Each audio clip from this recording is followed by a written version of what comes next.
Welcome back to gossips garage. Visakha తూర్పు టీడీపీకి కంచుకోట. నియోజకవర్గం ఏర్పాటైనప్పటి నుంచి సైకిల్ పార్టీదే హవా. Why not east? ఈసారి విజయం తనదే అంటూ గత ఎన్నికల్లో వైసీపీ తరపున బరిలోకి దిగారు ఎంవీవీ. కట్ చేస్తే ఘోర పరాభవం మూటగట్టుకున్నారు. దిమ్మ తిరిగి మైండ్ బ్లాంక్ అయ్యే రేంజ్ రిజల్ట్ చూసి ఇక నో పాలిటిక్స్ ఓన్లీ బిజినెస్ అంటూ ఆయన సైలెంట్ అయిపోయారు. మరి ఇప్పుడు ఆయన వైసీపీలో ఉన్నట్లా లేనట్లా? విశాఖ తూర్పునకు కొత్త ఇన్ఛార్జిని నియమించిన ఎంవీవీ ఎందుకు రియాక్ట్ కావడం లేదు? ఇక రాజకీయాలకు గుడ్ బై చెప్పినట్లేనా? వైసీపీ వర్గాల్లో జరుగుతున్న చర్చ ఏంటి? వైసీపీ మాజీ ఎంపీ ఎంవీవీ ఎక్కడా? అసలు పార్టీలో ఉన్నట్లా లేనట్లా? రాజకీయాలకు ఎంవీవీ గుడ్ బై చెప్పారా? వైసీపీ వర్గాల్లో జరుగుతున్న చర్చ ఏంటి? గత ఎన్నికల్లో ఘోర పరాభవం తరువాత విశాఖ జిల్లాలో వైసీపీ నేతలంతా సైలెంట్ అయిపోయారు. అధికారంలో ఉన్నప్పుడు సందడి చేసిన లీడర్లంతా ఇప్పుడు కనిపించకుండా పోయారు. అసలు వాళ్లలో ఎవరు పార్టీలో ఉన్నారో, ఎవరు పార్టీకి దూరంగా ఉంటున్నారో, అసలు పార్టీలో ఎవరు లేరో అర్థం కాని పరిస్థితి కనిపిస్తోంది. ఇలా కనిపించకుండా పోయిన నాయకుల్లో ఎంవీవీ సత్యనారాయణ ఒకరు. 2019 నుంచి 2024 వరకు విశాఖ ఎంపీగా పనిచేసిన ఆయన గత ఎన్నికల్లో విశాఖ తూర్పు నుంచి ఎమ్మెల్యే అభ్యర్థిగా బరిలోకి దిగారు. అయితే ఓటమి తరువాత ఎక్కడా కనిపించడం లేదని పార్టీ వర్గాలు అంటున్నాయి. ఎంవీవీకి వ్యాపారాలున్నాయని, వాటిలోనే బిజీగా ఉంటున్నారని, తనేంటో తన పనేంటో అన్నట్లుగా మాత్రమే కనిపిస్తున్నారని వైసీపీ నేతలు చెబుతున్నారు.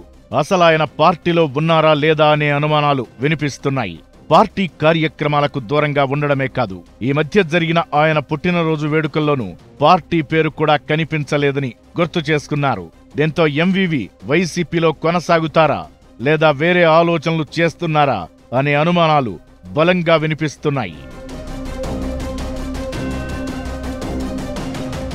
అండగా నిలవడమే కాదు, ఆయన కోరుకున్న విశాఖ తూర్పు స్థానాన్ని ఎంవీవీకి కట్టబెట్టింది వైసీపీ. నిజానికి ఆ పరిణామాలతోనే జిల్లాలో ఫ్యాన్ పార్టీకి ఇబ్బందులు కలిగాయనే టాక్ కూడా ఉంది. వైసీపీకి ప్రధాన సామాజిక వర్గాన్ని కూడా దూరం చేసిందనే ప్రచారముంది. ఇన్ని త్యాగాలు చేసి ఇంతటి మూల్యాలు చెల్లించిన పార్టీ కోసం ఇప్పుడు ఎంవీవీ అండగా ఉండడం లేదని వైసీపీ వర్గాల్లో చర్చ జరుగుతున్నట్లు గుసగుసలు వినిపిస్తున్నాయి. నిజానికి విశాఖ తూర్పు నియోజకవర్గంలో బీసీ సామాజిక వర్గ ఓటర్లు ఎక్కువ, యాదవ సామాజిక వర్గం బలంగా ఉంది. అయితే ఎంవీవీకి కాకుండా బీసీల్లో ఎవరికి టికెట్ ఇచ్చినా సామాజిక సమీకరణాల పరంగా విశాఖలో వైసీపీకి మరింత బలం లభించేదనే చర్చ అప్పట్లోనే వినిపించింది.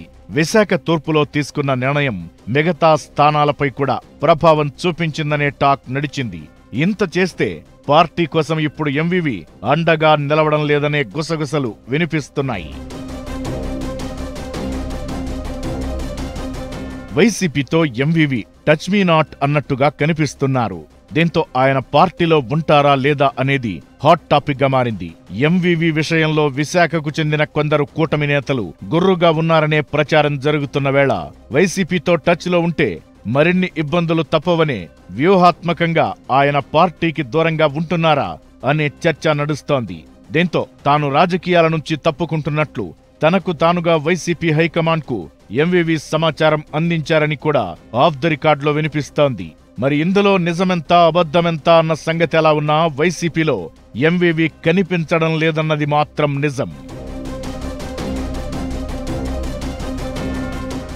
విశాఖ తూర్పు అసెంబ్లీ నియోజకవర్గం ఇన్ఛార్జిగా మెల్లి అప్పారావును నియమించింది వైసీపీ.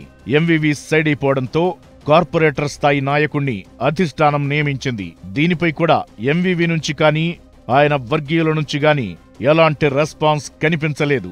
దీంతో ఆయన రాజకీయాలకు దాదాపు బై చెప్పేశారా అనే చర్చ మరింత ఊపందుకుంది. అయితే ఎంవీవీ బీజేపీ తీర్థం పుచ్చుకుంటారనే ప్రచారం కూడా ఈ మధ్య జోరుగా వినిపించింది.